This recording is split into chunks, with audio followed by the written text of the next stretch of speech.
Podia transmitir no YouTube, né? Tem uma época que eu fazia isso, em vez de gravar, eu já transmitia direto no YouTube, né? Ficava já.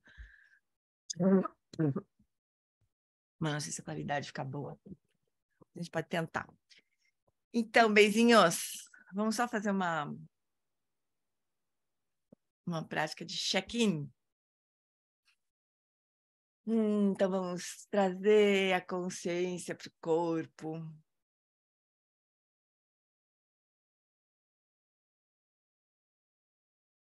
Na direção do nosso mundo interno. Eu vou copiar o Eric aqui. Reencontre o seu assento interno. Tão bonito isso, como se a gente pudesse se sentar na nossa almofada, dentro do nosso templo, da nossa caverna interna.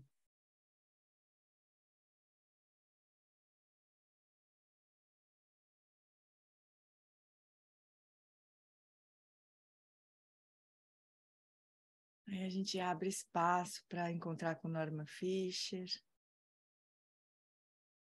para encontrar com os nossos amigos e amigas queridos, queridas.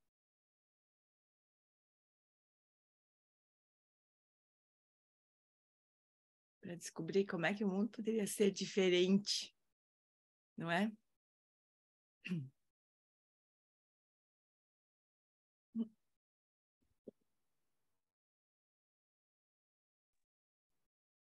E devagar a gente pode abrir os olhinhos para a gente começar a nossa leitura. Então, vamos lá. O Norman Fischer está falando do mestre Dogen. Não sei se vocês conseguiram assistir o filme do mestre Dogen. Eu vou ter que confessar que eu não consegui assistir outra vez, mas eu já tinha assistido inúmeras vezes, eu já assisti. É bem bonitão, se vocês não conseguirem assistir, assistam, o link está lá no nosso grupo. Então, Dogen sobre meditação Zen. Fukan Zazen Gi, instruções universalmente recomendadas para Zazen, é o texto mais lido de Dogen sobre meditação Zen ou Zazen, literalmente meditação sentada. Suas linhas iniciais ecoam Huinen. Não há necessidade de praticarmos a meditação. Já estamos bem. Ainda assim, o texto continua, ainda assim muito significativo. Se houver um desvio da espessura de um fio de cabelo, é como a distância entre o céu e a terra. Se o mais sutil gostar ou desgostar aparecer, a mente se perde em confusão. Numa Santa, esses dias, ele falou assim, quando começa um jogo de futebol e a gente escolhe um lado, a gente já começou a sofrer. Já começou. Nem importa se o jogo, se o time vai ganhar, vai perder, o sofrimento já começou. Só de a gente escolher, eu gosto mais desse do que desse, vou torcer para esse, vou torcer para aquele, já começou. A mente já se perdeu, né? Já dividiu o mundo em dois, pelo menos. E aqui está o cerne do problema e do paradoxo. Não há como vivermos nenhum momento sem o mínimo gostar ou desgostar. Então, sempre haverá um desvio da espessura de um fio de cabelo, ou um desvio grande o suficiente para deixar passar um caminhão. Podemos já estar despertos, mas o fato de não sabermos não é insignificante. Podemos já estar despertos, mas o fato de não sabermos não é insignificante. Se a gente tiver lucidez e não souber que tem lucidez, desconfio que não é lucidez, né? Que é mais ou menos a diferença que se diz que existe entre o Buda e a gente, né? O Buda sabe que ele está desperto, né? A gente não sabe, porque a gente não está, possivelmente, né? Então, no próximo... Esse é um ponto muito interessante, queria comentar com vocês. Na psicologia budista, vou até procurar vou mostrar para vocês um trecho de uma aula da turma do CBTT, mas não faz mal. Do Einstein. Vai ter o logo do Einstein e tudo, mas não faz mal. Só para mostrar um trechinho para vocês. Um slide, na verdade, que eu queria... Deixa eu ver se eu acho.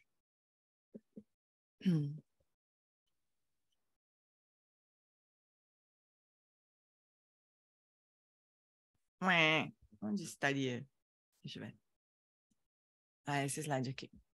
Então, olha só. A gente já viu um trechinho do Dalai Lama Scientist? Dalai Lama conversando com a Alan Wallace, tudo já, né? Então, no momento que a gente vê aquela flor, já vimos mesmo, pessoal? Vocês lembram? O pessoal do Einstein lembra. A Carla viu onde, será, Cá? Não, eu vi aqui um trecho. Mas aqui nesse grupo eu não lembro. Nesse grupo, não? Nesse grupo eu não lembro, já vi várias vezes com você. Pois Eu é. acho que foi o ano passado, a gente viu um trechinho, não foi? Deixa eu mostrar, porque é um negócio importante. Tem a ver com... Precisa achar aqui o ponto. Não, vocês já viram em alguns momentos vários, eu acho. Já mostrei esse...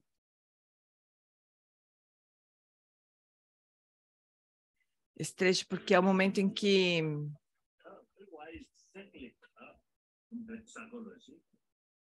Aqui. Porque é o momento em que o... É para quem... É o encontro onde surge o programa Cultivating Emotional Balance, porque o Dalai Lama encontra com o Paul Ekman, né? Então, olha só, queria explicar... Bom, o Paul Ekman vai começar falando sobre as emoções e perguntar para o Dalai Lama... Tá compartilhando só o... Não, espera aí.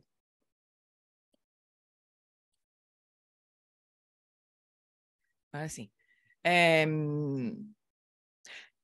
assim, o Paul Ekman vai falar sobre a coisa mais superficial, não superficial no sentido de não ser profunda, mas mais externa, assim, vai, a manifestação mais grosseira externa do nosso mundo interno, que são as emoções, né? Aí o Dalai Lama vai falar, olha, não fala desse jeito, mas assim, como se ele dissesse, olha, tem coisa acontecendo muito antes de uma emoção surgir. E aí ele vai explicar um mecanismo muito interessante, muito mal traduzido aqui, legendado, não sei se é mal legendado ou se é português de Portugal, mas tem muita palavra errada que a gente vai corrigir aqui. Well, I'm a secularist.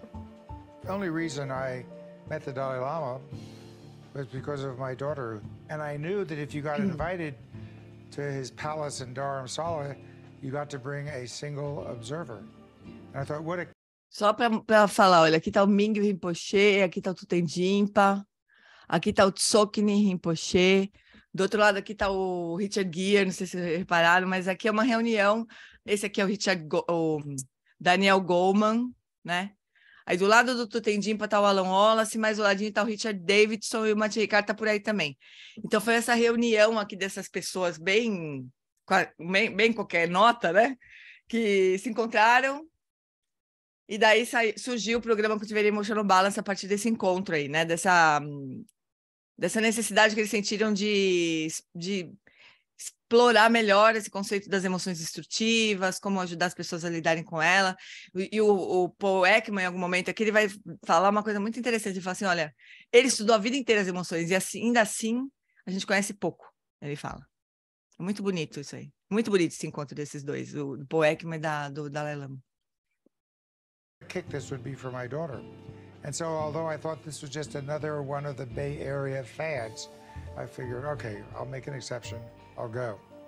We start with Paul Ekman, professor of psychology and director of the Laboratory for Human Interaction at the University of California Medical School in San Francisco. But what you really should know about him is that he is a master of the face and of emotions and of reading emotions. And he has more than 30 years of world-class research. For inexplicable reasons, he and I really connected. I felt like I'd known him all my life. And that the function of emotion is to get us moving, active, very quickly, without having to think. But most of the things we become emotional about are things we have learned in the course of growing up. And the issue, which I will get to later, is can we unlearn some of them? So what I've been doing is trying to distinguish many different important states. The emotions, the moods, resentment, hatred. One of the reasons why we have so much difficulty once we become emotional is that the emotion itself enslaves us. There is what I would like to call a refractory period. That is a period in which new information doesn't enter. Or if it enters, interpretation is biased. That refractory period may be only a few seconds, or it may be much longer. As long as it's occurring, we can't get out of the grip of that emotion. I want to say that after spending more than 35 years studying emotion, I'm impressed about how little we still know about it. When we met and tried to think, what do we mean by destructive emotions? We came up with the definition, emotions that harm self or others. Your definition is extremely subtle. Your definition of destructive emotions is what disturbs the calm of the mind. Budismo, né, na psicologia budista, não existe propriamente o conceito de emoção, né? Existe o conceito de aflição mental, que qualquer coisa que perturba o equilíbrio da mente, quer dizer, é um conceito muito mais amplo, né? Do que aquilo que prejudica as pessoas só, né? Então, essa é a definição do Paul Ekman. Agora, o Dalai Lama vai começar de um lugar bem mais fundamental, assim, bem mais da base, né, das aflições mentais. Então, vamos ver. I am Buddhist. My ultimate goal is Buddhahood. This is my business. And how can we educate our emotions? By what means? Without becoming Buddhists. Yes. 제가 네 대상당 대응당 너무 차만 남삼하게야지. den지께서로 사탄 남삼하게 요해지 만들어서. So therefore, there's a possibility here that even though the grasping at the intrinsic reality of self or whatever it is, the object has arisen, one could prolong the course of sort of process between that instance of grasping and the actual arisal of the affliction. 내가 지금 무슨 거 럭시 차대 요래. that don't you do it is ane level do 나무 참아인데 버다 치면 럭시를 요디 level 땡이 시작도 아니 삼타 디다 딱 피시는 거. So in terms of really a precise analysis, what takes place, let's say in the first instant of apprehending a flower, the very first instant you simply apprehend the flower without reification. You're simply apprehending the flower itself. In the next. Então, esse é um conceito muito importante de reificação, né? Reificação acontece logo depois desse primeiro instante em que a nossa consciência visual traz a informação daquele objeto para nós, né? Logo em seguida, começa a acontecer, ou não é nem em seguida, é quase ao mesmo tempo, na verdade, para a gente, né? Começa a acontecer esse processo de reificação. A gente discrimina aquele objeto, retira do contexto e começa a atribuir qualidades, mas é imediatamente, assim. E não é uma coisa que está sob o nosso controle, realmente, né? É a forma como a nossa mente humana apreende a realidade. Então, o que a gente pode fazer é tomar consciência desse processo, né? Então, o primeiro momento, a gente vê a flor, a gente vê o que está ali, né? Isso o Dalai Lama vai falar que é cognição válida, não tem, a mente conceitual não está ainda interferindo. Mas no instante seguinte, a gente forma uma imagem mental, não uma imagem necessariamente, mas uma representação mental da realidade. E daí a gente começa a colar um monte de coisas em cima. E aqui já entra o gosto e não gosto. E aí a confusão já está montada, né? Essa é a nossa situação, né? Mas vamos continuar vendo. Então, a Lolas que está traduzindo agora. Essa é uma cognição válida. But normally speaking, in the second instant, then there's the reification of the flower, and as soon as that reification of the flower takes place, then you're into a false cognition. And so, as Holiness concludes here, it is to be seen whether you can find the precise neural correlate of the mere apprehension of the flower versus the very next instant of the reification of the flower.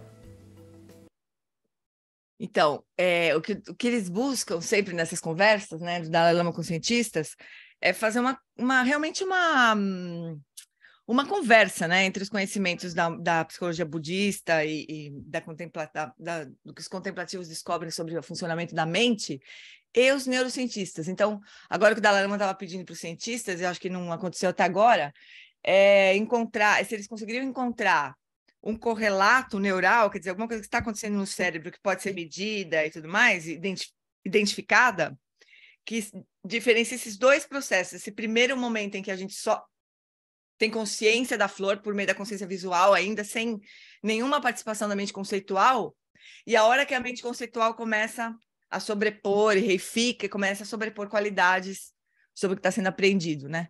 Esse é o pedido dele. Mas o que interessa para nós aqui é a gente entender que a partir do momento em que a gente começa a reificar a nossa experiência, a confusão começou. E esse processo é praticamente inevitável, assim, para a mente comum nossa, né? Os grandes praticantes, eles conseguem sustentar esse período de apreensão direta e de cognição válida por mais tempo, né? Mas a gente faz isso rapidamente. Então, na psicologia budista, aqui tem 2 livros de psicologia budista muito legais. Esse aqui não existe mais, não tem mais para vender, mas esse aqui tem do Gestalt Setting, Buddhist Psychology, né? Então, nesses livros eles explicam os fatores mentais, né? Todas as habilidades que a mente tem para aprender um determinado objeto. E esses 5 fatores mentais, dos 52, são fatores que estão sempre presentes, chama Ever-Present Factors. É aquilo que está sempre presente no momento de cognição, né? No momento de apreensão de um objeto. E o sentimento aqui, neste caso aqui, é esse gosto, não gosto, tanto faz. Está sempre presente. A hora que a gente apreende um objeto, já tem uma classificação ali. Muito sutil, muito desinformada, vamos dizer assim, né? O ponto é que a gente não acha que é por acaso, assim, e é meio... Né, que é por acaso também, porque esse sentimento que surge... Então, deixa eu só rapidinho explicar aqui. Então, a primeira coisa que acontece é assim, a gente faz contato, né? Nossa mente faz contato com o objeto, a nossa atenção toma contato com o objeto.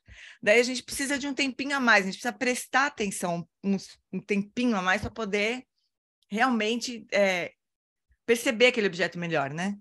Aí começa a discriminação, a gente começa a notar qual é o tamanho do objeto, quais são os contornos, que cor que é aquele objeto, a gente começa a discriminar, né? Perceber atributos daquele objeto. E aí, imediatamente, surge esse gosto e não gosto, e com base nesse gosto e não gosto, a gente tem uma atitude mental de se aproximar, de se afastar, ou whatever, nada, né? Indiferente. É assim que a gente apreende qualquer coisa com a nossa mente comum, né? Então, esse gosto e não gosto, que é onde começa verdadeiramente a confusão, porque daí as nossas preferências começam a se manifestar e a gente começa a querer segurar aquilo que a gente gosta, se afastar daquilo que a gente não gosta. Começa toda a confusão, é a base da roda da vida, isso aí, né? Esse gosto e não gosto é o 7º elo. Para quem já estudou a roda da vida, os 12 elos, esse elo do gosto e não gosto é o 7º. Já veio muita coisa antes. Né? A gente toma consciência, um pouco... Dá para fazer uma sobreposição desses fatores mentais aí. Mas, de qualquer forma, já veio muita coisa antes, né? De acordo com os nossos sentidos físicos, a gente apreende algumas coisas do mundo, e aí a gente vai começar a classificar entre gosto e não gosto. E o resto da nossa vida vai ser, até a morte, lá do 12º elo, vai ser ficar correndo atrás daquilo que a gente gosta e correndo para longe daquilo que a gente não gosta. Estou exagerando, né? Mas é assim. A gente percebe as coisas, tem uma impressão favorável, desfavorável, e a gente pode nunca desafiar essa impressão, sabe, inicial. Lembra aquela besteira que se falava, a primeira impressão é que fica? Lembra esse ditado idiota de... Não é assim? Como é que é? A primeira impressão é que fica, não é? Isso é uma besteira, né? A primeira impressão, ela é burra, assim, não tem sabedoria nenhuma necessariamente dentro, é simplesmente um hábito nosso. É nosso karma se manifestando, né? E a gente acha aquilo muito importante. Ai, não fui com a cara daquela pessoa. E a gente acha que não ir com a cara daquela pessoa é muito importante, né? Porque é uma intuição nossa. Ai, não fui com a cara daquela pessoa. Não fui com a cara porque seu karma tá falando assim, olha, você não gosta de gente assim, viu? Então, se afasta, corre, mata. É assim. E a gente acha que é muito valiosa essa informação. Não fui com a cara daquela pessoa, entendeu? E não tem nada de sabedoria aí. A gente está simplesmente respondendo ao nosso karma, tomando refúgio no nosso karma, né? Mas é muito interessante quando a gente estuda essa psicologia budista, que é muito profunda, né? Infinitamente mais profunda do que a psicologia ocidental. No trechinho exatamente anterior a esse trecho que a gente assistiu, aliás, vocês podiam assistir esse documentário, está no Vimeo On Demand. Tem que comprar ou alugar o vídeo, mas é muito legal, é inteiro legal, né? Mas imediatamente antes desse trechinho, Dalai Lama fala que a psicologia budista, a psicologia ocidental, comparada à psicologia budista, está no jardim da infância. E depois, na sequência, a gente vê o Paul Ekman falando isso, né? O maior estudioso das emoções, dizendo, olha, estudei muito, mas eu fico impressionado com como a gente conhece pouco isso. E depois desse encontro do Paul Ekman com o Dalai Lama, eles se tornaram grandes parceiros, assim, né? O Dalai Lama chegou a dizer que o Paul Ekman foi irmão, eles foram irmãos numa vida não muito longínqua, assim. Eles se reconheceram, assim, né, como grandes amigos, né? E escreveram um livro que o pessoal, os professores do CIB estão estudando agora, que é o Consciência Emocional, que é um livro lindo, né?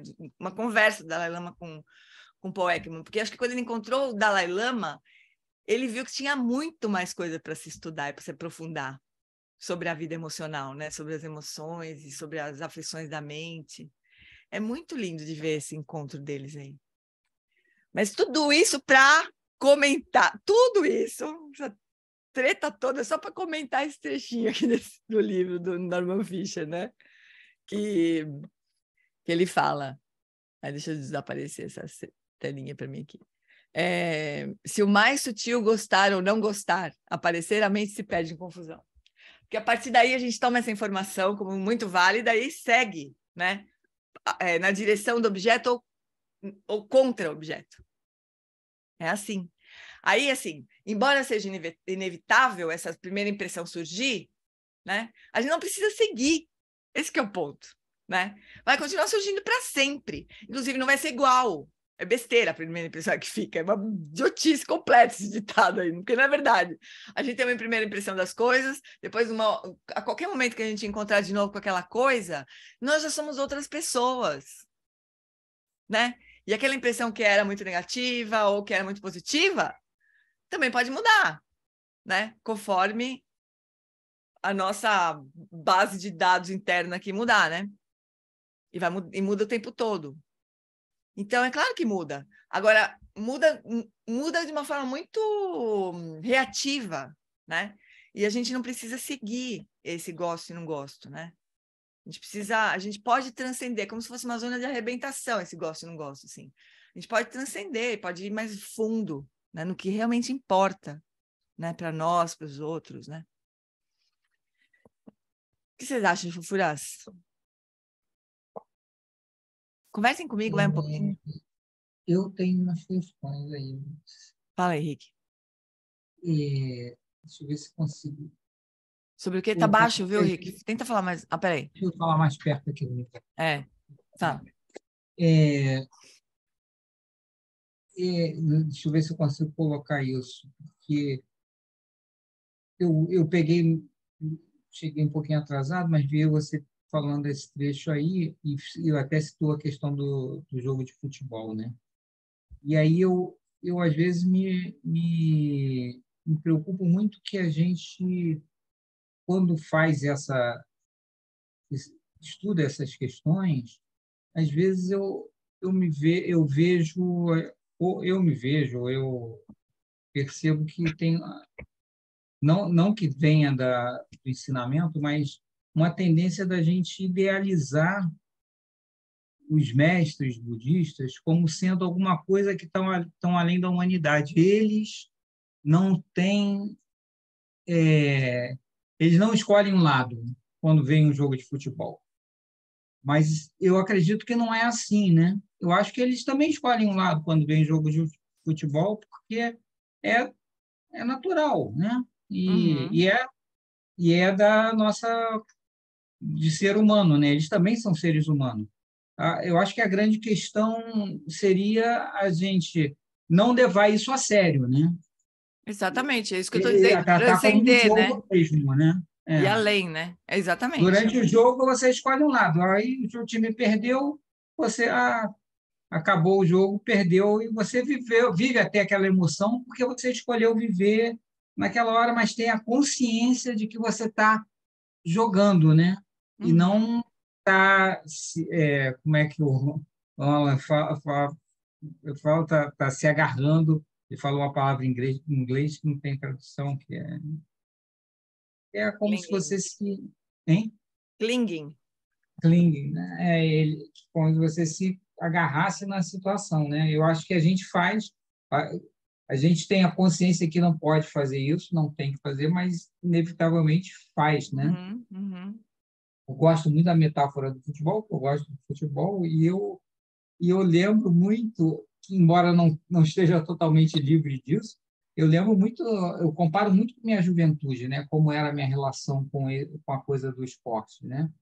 Quando via um jogo do meu time e perdia, eu ficava 2 dias em depressão. E quando ganhava, era o cúmulo da felicidade, né? Então, valia muito a pena sofrer, porque eu também valia muito a pena ter a euforia de ganhar. Então, acho que é um pouco... Essa metáfora é legal, porque eu uso muito, porque era isso. Eu tinha noção de que tinha um sofrimento, mas eu valia a pena investir no sofrimento, porque eu também investia numa possível euforia da felicidade naquela situação. Eu acho que dá para perceber que a gente vive no mundo as nossas experiências sempre pensando assim, né?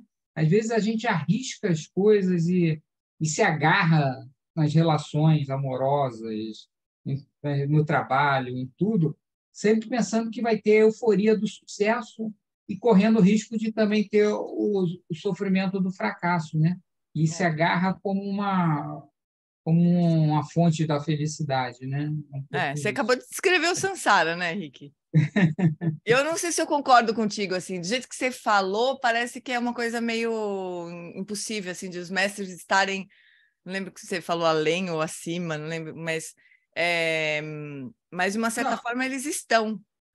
Esse gosto e não gosto bem primitivo, assim, que surge em nós e que a gente segue, em alguns professores, os mestres não surgem mesmo, assim, nesse sentido eles estão realmente, porque eles já transformaram tanto a visão deles por meio da compaixão que não surge um gosto e não gosto, sabe, basicão, assim como nós, sabe? Não é basicão, mas existe, né? Não sei, que eu acho perigoso a gente trazer Só que, rapidinho. Outro perigo, só de ser isso, a indiferença. Não, mas não é indiferença, é compaixão completa e incondicionada, entendeu? Não condicionada. É só gosto, sem não gosto. Não é nem só gosto, é só quero te livrar do sofrimento, entendeu? Não é nem gosto, não gosto, não é isso, é amor, é compaixão, é outra coisa. A gente tem que tomar cuidado para não trazer a sabedoria dos grandes mestres para o nosso nível, sabe? A gente precisa ter um pouco de deixar ali, sabe? Não sei bem como é que é. Mas eu acho isso como uma visão cristã, meio não é cristã, não é cristã. Achar que tem um Jesus que é inalcançável, e aí isso torna, assim, eu nunca vou ser isso. Não, Rick, no meu caso não é isso. No meu caso não é um Jesus, não foi no caso do filho de Deus, não é nada disso. É um mestre que está muito, muito à frente do caminho do que eu tô, e que a compaixão e o amor estão acima de qualquer gosto e não gosto. Eu acho que é assim. Sabe? Agora, claro, o Lama usa sempre exemplo do futebol, sempre, né? O Grêmio e não sei o quê. E eu acho até que eles brincam, né, com isso. Acho mesmo que eles brincam. Eles têm. O Lama Santen também falou isso para mim uma vez. Os mestres, eles têm os karmas deles ainda, né? Mas é o que você disse também, a forma como eles lidam com os karmas e com as preferências é muito diferente da nossa, né? Eles não se agarram, eles brincam com aquilo. O Eric contou, não sei que momento o Eric contou uma história do Dzongsa, né? Ele disse que a primeira vez que ele viu Dzongsa, Khyentse Rinpoche, foi num debate, assim, né? E aquela coisa dos debates tibetanos, dos monges, um defendendo uma história, outro defendendo outra, para a compreensão ser mais precisa, né? Um vai desafiando o outro até que eles compreendem com mais precisão. Às vezes umas brigas, né? porque são monges também, é isso, né? Estão também imersos na confusão, né? Aí o Dzonsa estava lá, pá, e debatendo, não sei o quê. Aí, de repente, ele passou pelo lado do Eric e falou assim, eles não entendem que isso aqui é brincadeira, eles levam muito a sério, eles acham que eles vão ganhar alguma coisa. E o Eric não sabia nem quem ele era, né? Puxa, esse cara é muito interessante, né? É isso, tem um nível de brincadeira, né? Bom, seja como for, eu não sei como é que funciona a mente do Dalai Lama, né? Não tem como saber. Mas a gente tem que pensar que funciona com a nossa, é a mesma mente. Sim, a mesma mente, só que eu não posso dizer que eu estou no mesmo ponto que ele do caminho, né, Ricardo? Não, Vamos não estou combinar. dizendo isso. Então, eu não sei como é que funciona a mente do Dalai Lama. Mas eles mesmo dizem que nós todos somos, no fundo, Buda, né? Então, Sim, em algum ponto, você é igual a ele. Quer dizer, e aí a gente não achar que é inalcançável, só colocando eu não acho isso. Eu não acho que é inalcançável, senão não estaria nem praticando, né? Não você acha, mas não, eu estou acho dizendo eu, estou dizendo para todos nós, claro, com certeza. Pode ter a tendência da gente começar a achar isso, sabe? E se colocar os mestres num patamar acima da humanidade. E quando, na verdade, é o contrário, eles são a prova de que a humanidade é possível para o ser humano ser mais, né? Ser compassivo e viver e ter essa mente humana que faz esse tipo de associações de gosto e não gosto e elas não serem determinantes na maneira como eles vivem. Eu digo assim, eu imagino que aí a gente está especulando porque não está vivendo a partir do olhar dele, claro. Uhum. Que ele possa olhar para uma pessoa e falar assim, pessoa antipática. Mas aquilo pode passar muito rápido e ele não levar isso a sério. Aí, sabe? Uhum. E porque ele está, aí sim, acima desse julgamento. Aí, naquele momento ali em que ele vai fazer esse julgamento não funciona para ele, porque ele já passou já superou essa limitação que a gente ainda tem, né? Aí entendo. Era isso que eu queria essa questão. Ô, Rick, mas eu ainda quero contestar só um pontinho teu aí. Os mestres transcendem a mente humana. Isso chama liberação. Entende? Então, não estou dizendo que eles são menos humanos ou que eles não entendem o que é ser humano ou que eles não se relacionam, que eles são diferentes, mas eles transcendem a mente humana. É a liberação, né? É a iluminação, é transcender a mente humana e transcender a mente de qualquer reino do Sansara, né?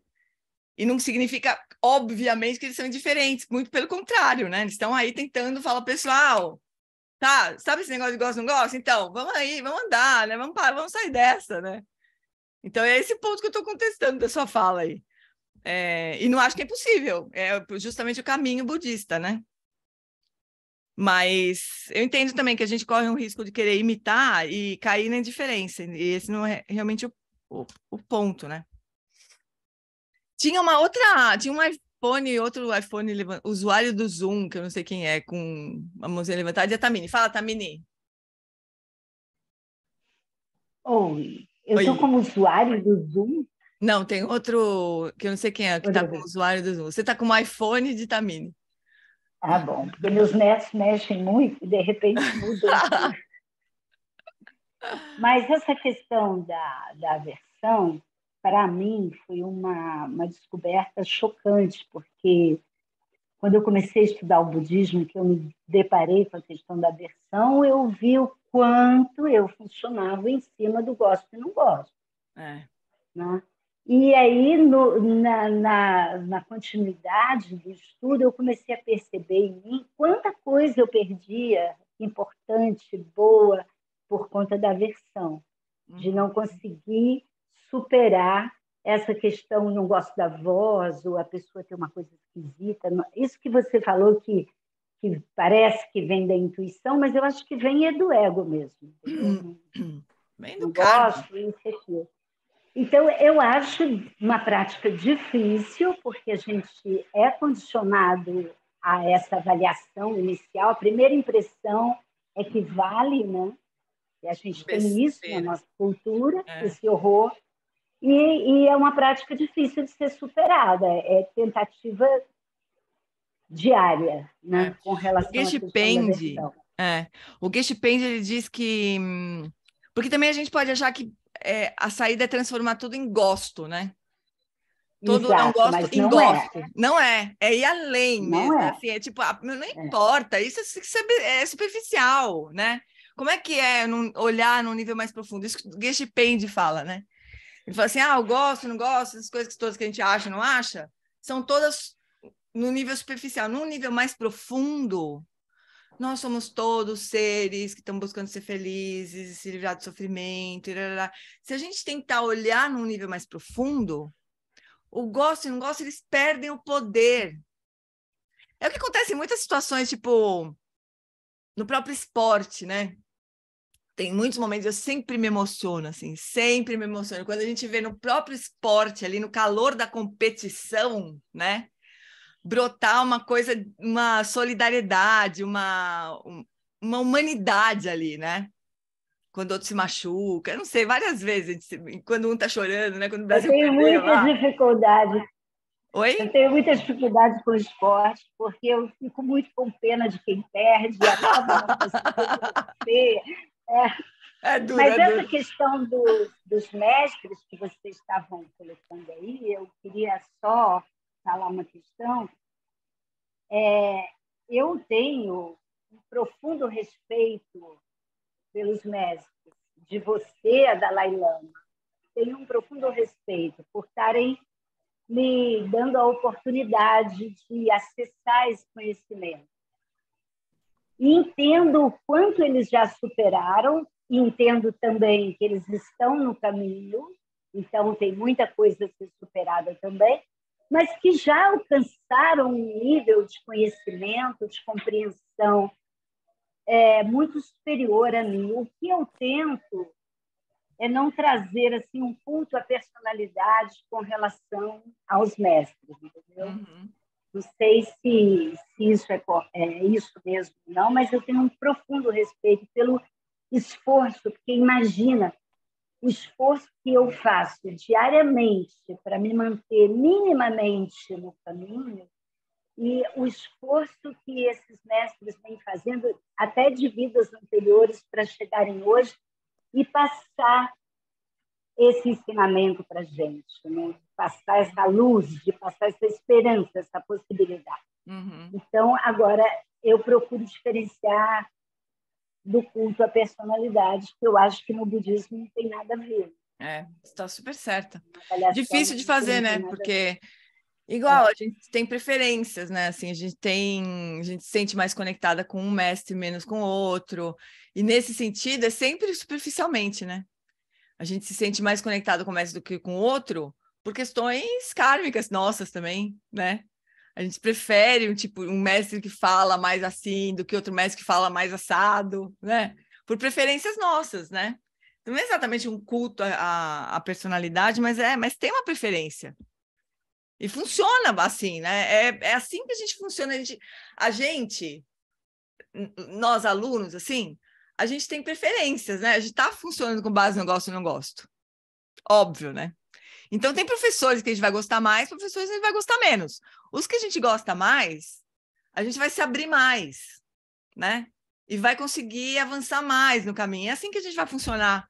Até o momento que a gente começa, sei lá, talvez, né? Talvez chegue num ponto da gente não ter mais preferência nenhuma. O que cada mestre disser, a gente vai tomar só o Dharma, né? Mas eu, por exemplo, não estou nesse momento. Eu tenho mestres que eu não tenho a menor vontade de escutar, outros que eu sou apaixonada, e assim vai, né?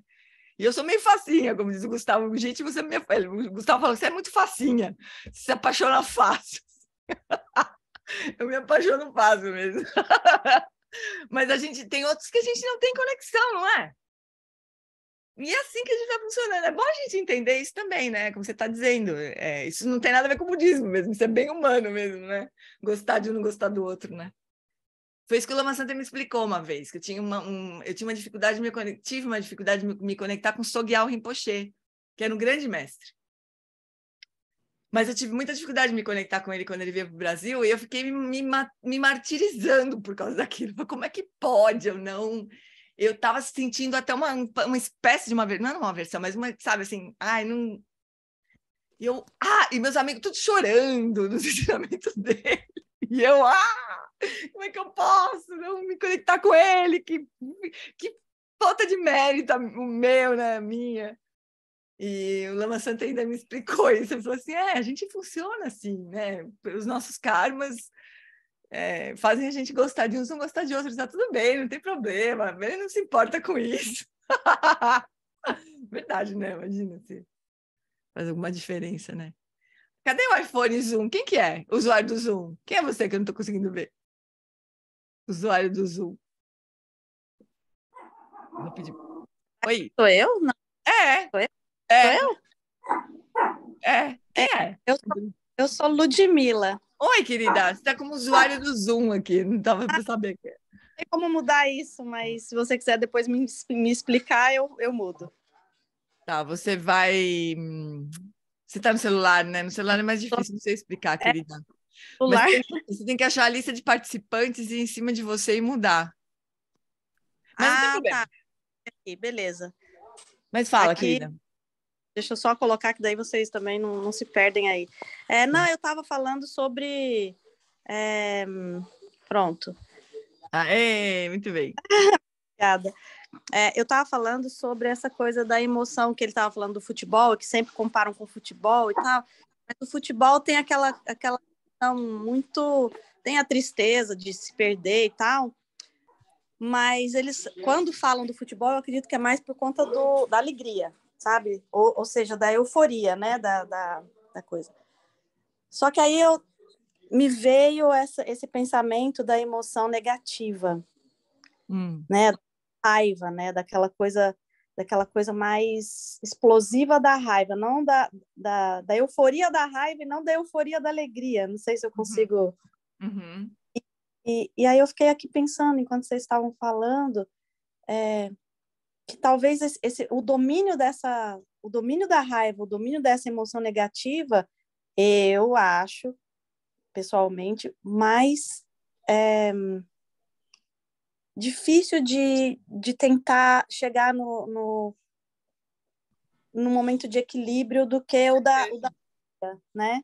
E aí eu estou aqui querendo aprender um pouco sobre como encarar isso. E aí você falou para o Henrique, eu achei muito legal.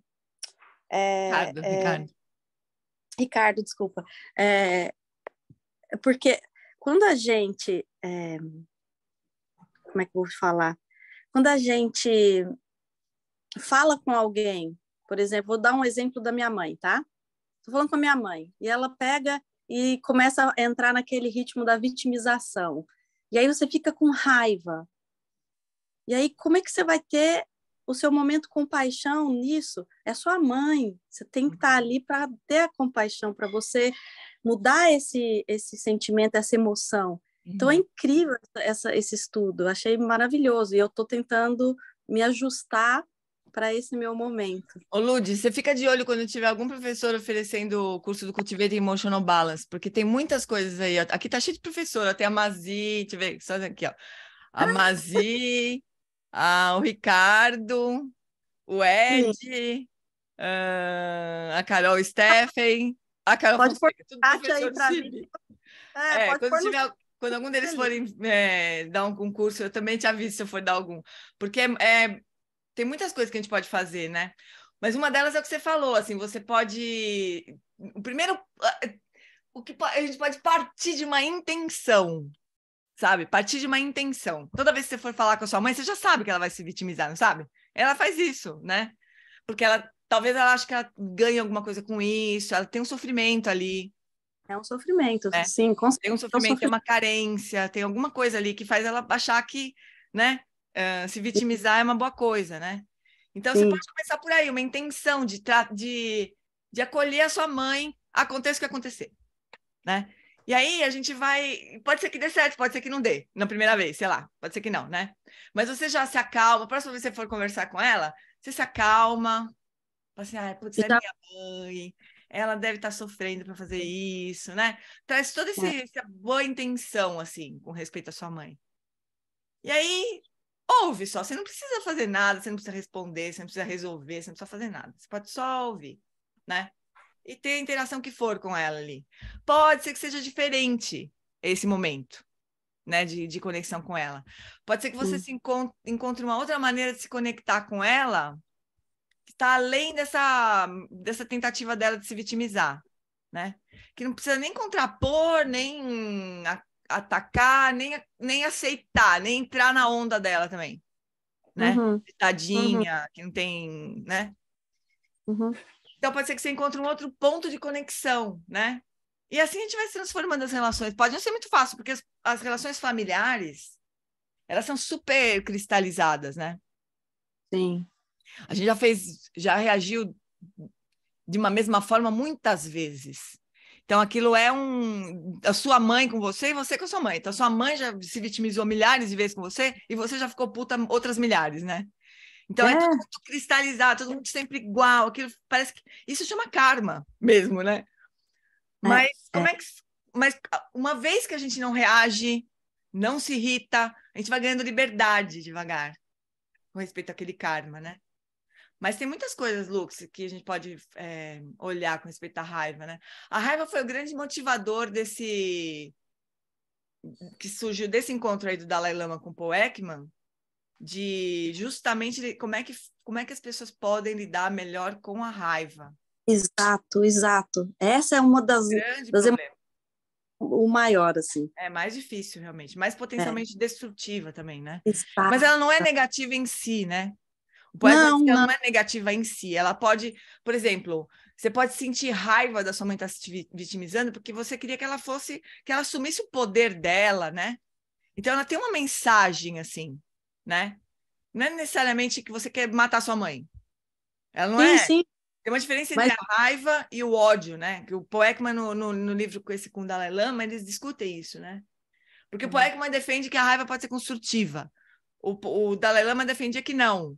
Aí eles chegaram num acordo. Bom, a raiva pode ser que seja construtiva, porque mobiliza energia, tarará. O ódio, não, porque o ódio é como a gente já passa do ponto, assim. Você está com raiva, daí você quer socar o outro. Você quer fazer o outro sofrer, né? Aí já não tem defesa, aí não. Aí é destrutivo, né?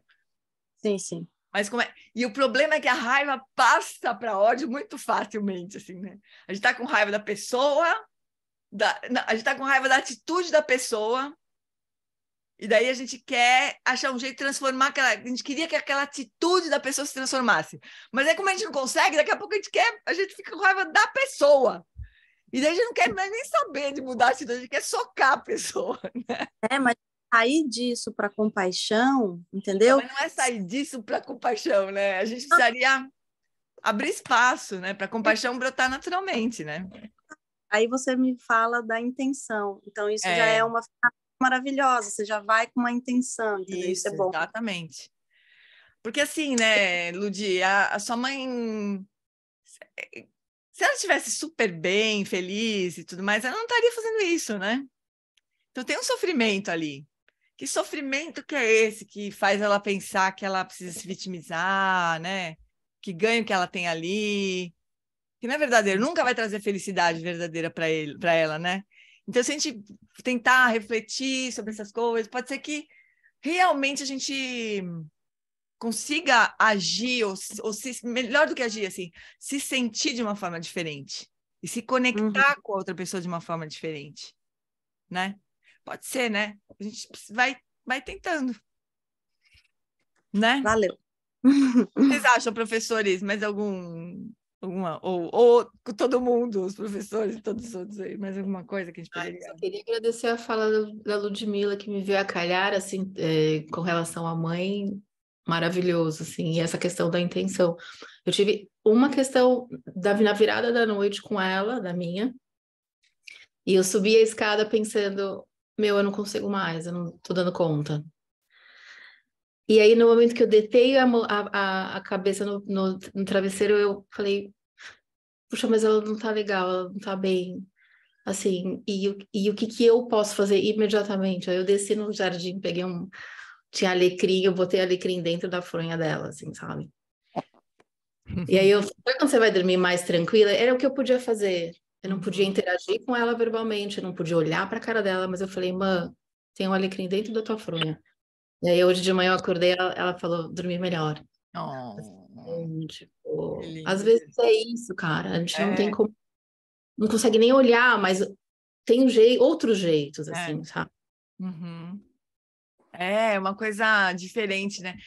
Mas é isso, quando a gente abre, quando você fala, puxa, mas ela tá sofrendo, ela não tá bem, é como se você abrisse espaço, assim, né? Não tem só um jeito de ver a situação e um jeito de responder aquela situação. Aí surge, putz, vou pegar um ramo de alecrim, né? Imagina se você tivesse ali na mesma bolha da briga, né? Se ia passar pela sua cabeça pegar um ramo de alecrim. Que alecrim, que se dane, E, né? Gê, que a gente não precisa se misturar muito, assim, uma coisa que eu tô tentando entender, dá para soltar o que é dela, né? E o que Isso, é, fazer essa distância, né? claro, claro.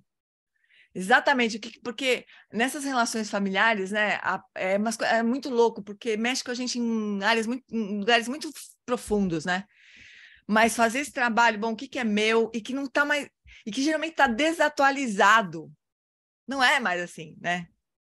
Talvez você tenha já outros recursos que você não tinha, né? Quando você era criança, quando você era mais nova, mas parece que a gente continua repetindo como se estivesse ainda naquela situação, mas não estamos mais, né? Então, às vezes, a gente precisa atualizar a nossa base de dados, né? Peraí, agora eu não sou mais assim, eu sou assado, né? Tenho isso, isso, isso. Tem um Ô, alarme Gê, tocando. Oi, Val, depois a Carla. Carla, você não vai embora, hein, Vidal? Fala, Val. ô, Gê, Não, meu... eu levantei sem querer aqui. Ah, fala, Val. Oi. Posso falar? Não, certo. Não, o meu comentário é um comentário mais assim, engraçado, assim, pegando tudo que foi falado, falando de emoção, falando de futebol, falando de zen, né? A Monja Coen, não sei se vocês viram, foi muito engraçado. No dia do jogo do Brasil, que o Brasil foi perder os pênaltis, ela postou um vídeo assim, reclamando assim, mas com muita revolta, como é que o Tite botou o cara para bater o pênalti, um garoto novo para bater um pênalti, né, num momento tão importante, né? Aí eu achei o máximo até te perguntar sobre isso, assim, é lógico que cada monge é um monge, os monges são humanos como a gente, né? E ela chegou a externalizar isso. Eu achei interessante essa questão, né? Ela como brasileira, ela judia brasileira, budista zen, na hora do pênalti, ela foi para a internet reclamar do técnico da seleção brasileira, entendeu? Como é que a gente vive essas emoções de forma, né?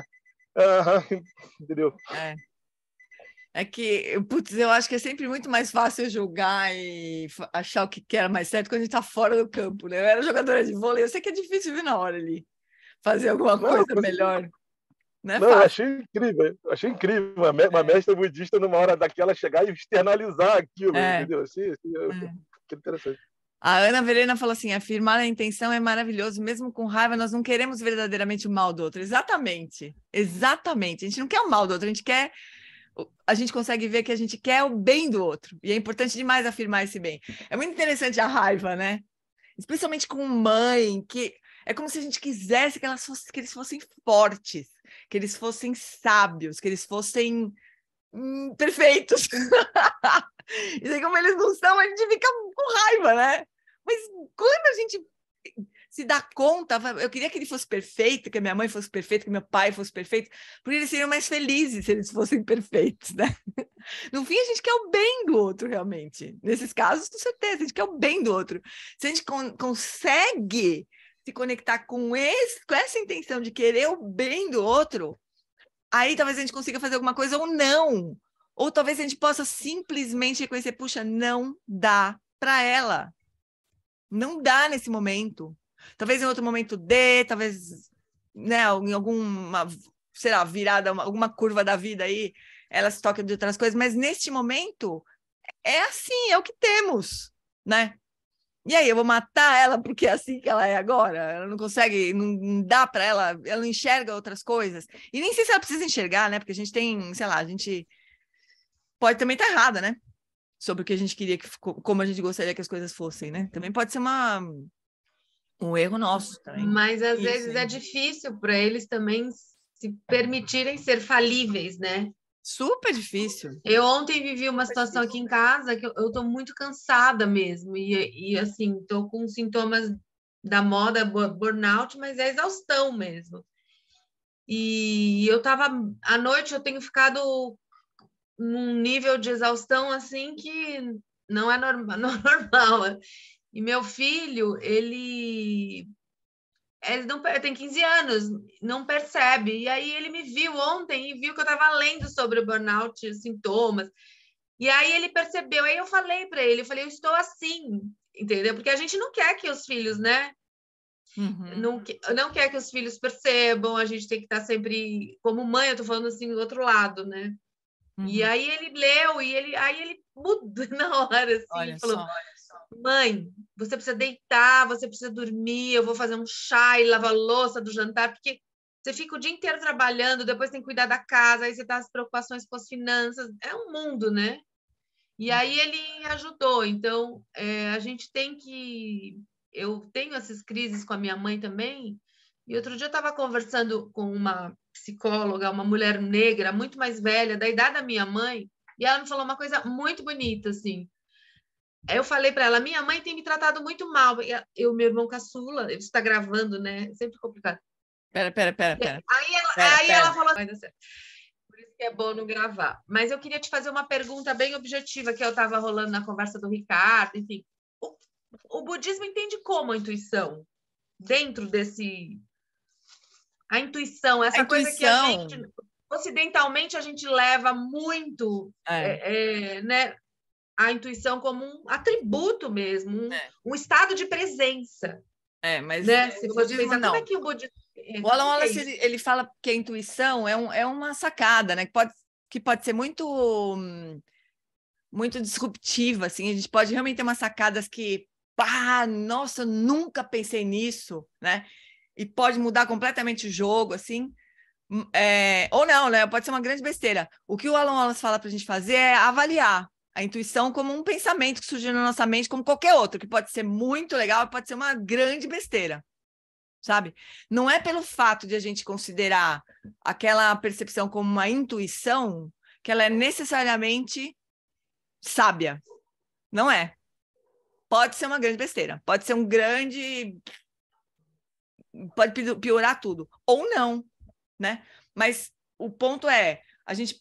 Porque, por exemplo, essa coisa do raminho de alecrim que a Mazi contou, maravilhosa essa história, porque é uma intuição, é um tipo de uma intuição esse, né? Ela não ficou pensando, o que eu vou fazer para ajudar? Eu acho que eu vou pegar um raminho de alecrim. Não, de repente, vou botar um ramo de alecrim no quarto dela para ela dormir melhor, ela não tá bem. Isso é uma intuição, porque não estava no script ali, né? Causal ali, né? Maravilhoso, funcionou e tal.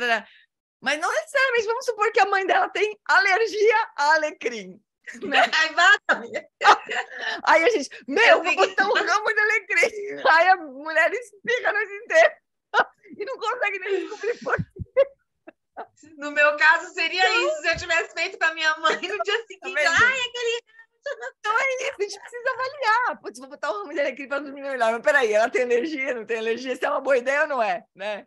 Seria mais ou menos isso, assim que a gente trata de intuição. É assim. Agora, conforme a gente vai se trabalhando mais, se livrando mais, um pouco mais dos nossos hábitos emocionais mais destrutivos, né? O que vai acontecendo é que essas sacadas assim vão sendo cada vez mais legais, assim, né? Cada vez mais vem de um lugar mesmo de sabedoria. Pode acontecer isso, né? Eu acho que isso é o mais importante. Aí, Ricardo, eu entendo o que o Ricardo coloca. Acho que esse lugar de percepção é que faz com que a gente vá evoluindo e que veja esses monges, né, esses lamas, como um pouquinho mais altos que a gente, porque eles estão com mais anos mas de ainda é possível de chegar ali, né? De chegar lá. Só um detalhe aqui. O alecrim não é calmante, ele ativa a mente. Podia ter errado mesmo. Podia ter dado ruim, né? Super. Porque assim, alegria. É isso, aí ela estava precisando pensar e pensou e dormiu, pensar no mas sono, a gente na yoga a gente usa o alecrim para fazer o shavasana, né? Porque, na verdade, quando você está meditando, você não é para relaxar, é para a mente ficar ativa e funcionar. E aí ele é bom para isso. Não agita, ele deixa O que a a mente gente clara. põe debaixo do travesseiro, Ricardo? Uma cela, Para né? relaxar é lavanda, por exemplo, bom. outras coisas, né? Para dormir melhor na lavanda. Mas no caso dela, às vezes a mente dela estava caótica e o alecrim pode funcionar para organizar a mente. Pode ter O funcionado. que funcionou foi ela ver o amor da filha dela por ela. Também, isso faz parte também. Talvez.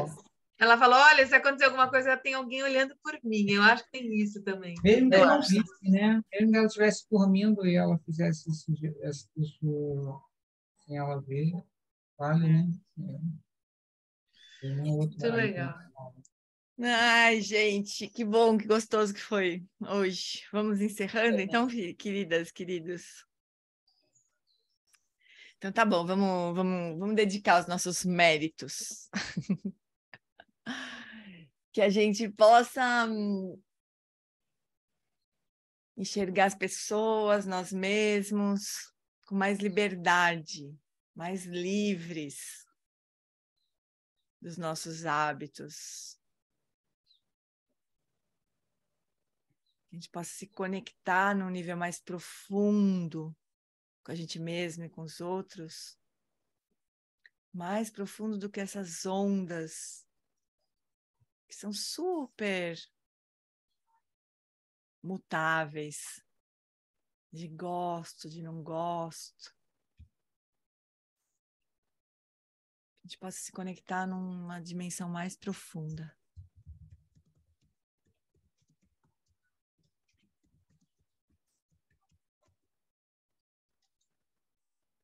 Então tá, benzinhas, benzinhos. Muito obrigada. Que possamos ter docilidade. Isso, Ludi. Isso mesmo. Então, obrigada, bom dia. Vamos torcer para a Argentina, pessoal, agora. Os irmãos.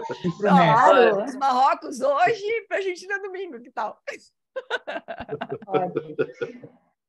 Beijo, gente, pessoal. eu não estou torcendo para o Marrocos, não. Tudo bem que eles estão na África, mas eles são muito fascínoras também. É?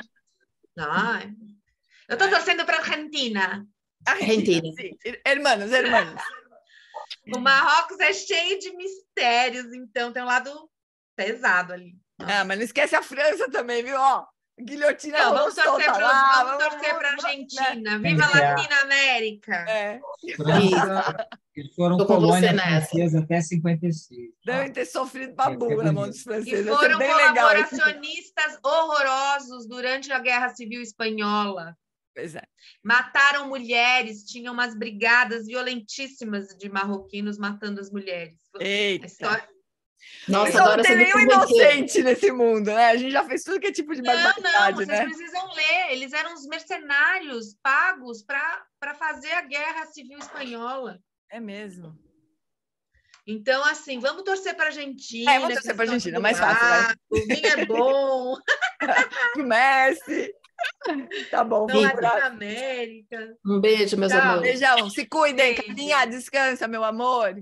Se cuida, Carlinha. Vou dormir, vou fazer um retiro só para ficar dormindo. Isso. Beijo, querida. Beijo. Beijo, gente. Tchau, Beijo. Beijo.